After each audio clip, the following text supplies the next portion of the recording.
by one hidden up my sleeve.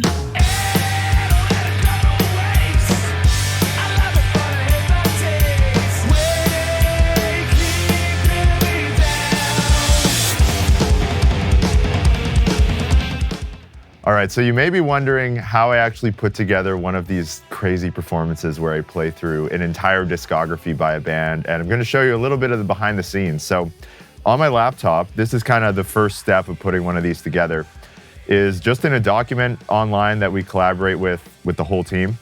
And so step one is actually getting a running order of all the albums. So the first Foo Fighters album, Color and the Shape, including all of the unreleased and the B-sides and everything. And so we chart out the whole discography here in order. It's a lot of songs. It's like 183 songs. And then you'll see beside every song, there's actually a little time code. So myself and some of the others here at Drumeo will go through and we'll decide on what actual time code we want to use. So for this as a call, we're using 1 minute and 3 seconds to 1 minute and 14. And we have to manually figure out what section we want to use for each one. So we go all the way through and I'll make notes. Like for example, here, Walking After You by the Foo Fighters, I need to use a brush and a mallet. So just making some initial notes for, do I need to add in some extra time or some space so I can actually switch drumsticks? Just taking into account like all of those different things. So yeah, all the planning kind of happens in here. I'll show you a little bit later on how I used sheet music and Drumeo songs to learn all of this, but all of these time codes get transcribed, so I'll have like a 20-page, it's probably gonna be like 20 pages of notation that I can reference while I'm learning this. So once we have all this, then we go into the studio and Jack has the pleasure of putting all this together. So let's go see what he's up to. So Jack, what are you doing? I am taking all the little chunks of the songs and I'm putting them together and making them work flowing and making sure each beat lines up with one another. It's a task, but it's fun. So do you find that you have to actually make a lot of creative decisions, or are you sticking exactly to the time codes that are in here? Definitely making creative decisions. With the first pass, I stuck it to, for Foo Fighters for the first album, I stuck to just the time codes, and it obviously didn't work exactly as we were wanting. So there's a lot of, okay, maybe we cut it back by a couple bars here, or maybe instead of the fourth beat hitting, we instead make the fourth beat actually the first beat of the next song. Yeah. Sometimes we include a drum fill into the next song.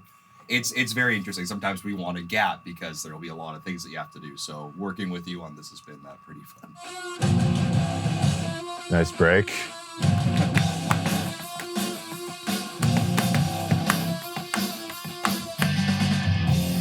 One more time on that one.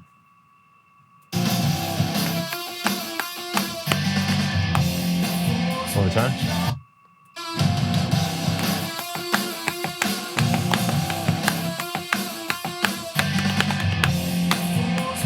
Tough, but doable. Yep, you can do it. You can do it. I just want to hear Everlong.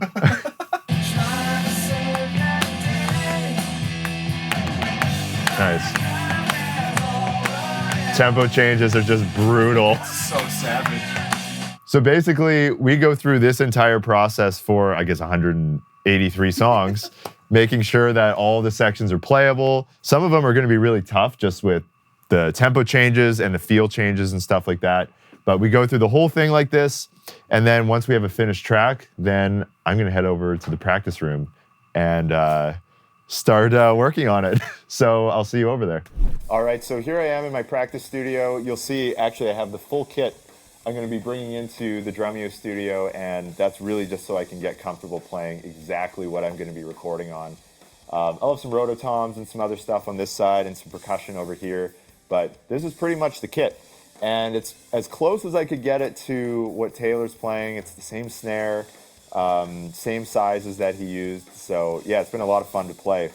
Now, the way I learned this, you'll see here, I have all the notation. You'll see that says the Foo Fighters Mega Medley. And this is all the notation for the entire 29-minute performance. And all of this notation is actually from all the drum transcriptions we have inside of Drumeo. There's drumless songs and stuff up there too that I've been practicing with. But we took all that notation, compiled it, so I could print it out and just have it here on my kit while I'm practicing.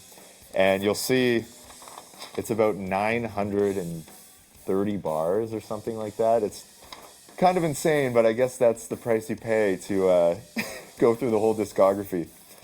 So I've been using notation. I've been listening to the audio recording every single day for about 2 months. Every day to the studio, every time on the way home. And then when I get home, I come here to my practice studio and I start actually practicing the parts. So I like to work on this in smaller incremental goals.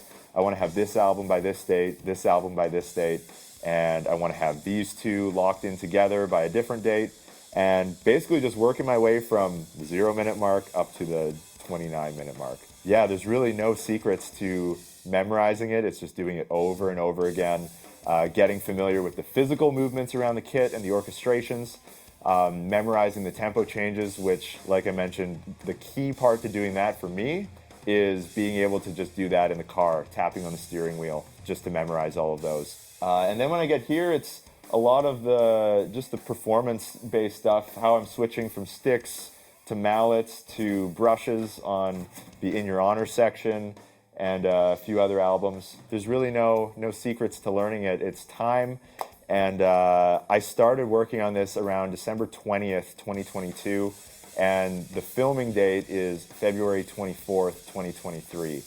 So just timing everything out so I can have everything learned, and my goal was by February 1st, I wanted to be able to play through the whole thing, and that would give me about 3 weeks to just really refine the smaller details, the transitions, the tempo changes, and all that stuff. So yeah, it's been a lot of fun. That's pretty much the process, just sitting here at the kit for a very long time and piecing it all together. So yeah, that's how I put one of these together. Okay, so it's Thursday, it's rehearsal day, and turns out we may actually film the whole performance today. So we'll see how it goes. We might get to the whole thing later on and get the final single take, but we've got Dylan and Colin setting up all the cams.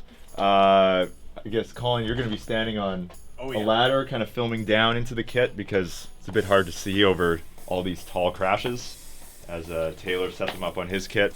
We're going to have Dylan on a roaming camera, kind of getting in between for like a solid player's perspective.